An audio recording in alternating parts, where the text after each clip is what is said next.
Shoqëria e mirë është ajo që të ofron tek Allahu xhaleshanuhu. Pra ndikon për të ofruar tek Allahu. Ndikon.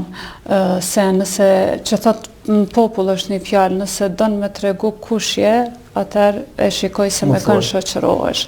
Fatkeqësisht në shumicën e rasteve, edhe pse kena një rini shumë të pastër nga e cila ndikohet edhe rinia tjetër, se na i shohim edhe nga fëmijët tanë, të cilat ndikon shumë prej shoqërisë, pak prindërit sfidohen sa i përket asaj, po kena nga ana tjetër gjithashtu që ndikon negativisht.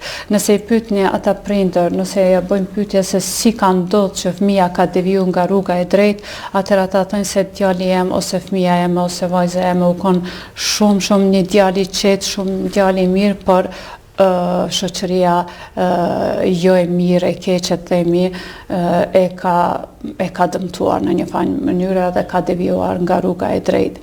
Nga ana tjetër, ne gjithë themi shoqërohemi me njerëz të mirë.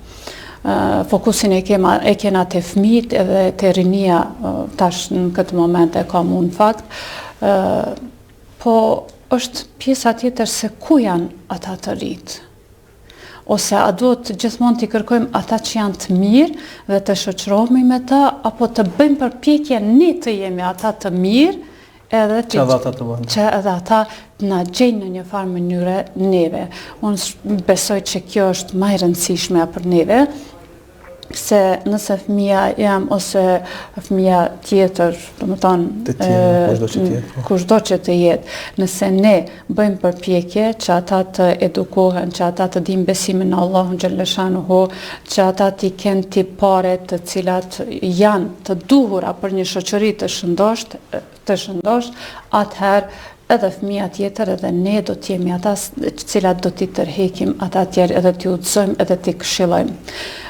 Kjo është pjesa më e vështirë, kërkon një edukim, kërkon një formësim, kërkon te i kalimin e sfidave të ndryshme, kështu që gjithmonë e vështira është ajo që duhet një musliman të ketë si fokus, sepse fjala e parë është lexo, studio, hulumto, përmirëso, kjo ka një kuptim të gjerë, kjo fjala ikre që është shpallja që i ka pejgamberit ton sallallahu alaihi wasallam.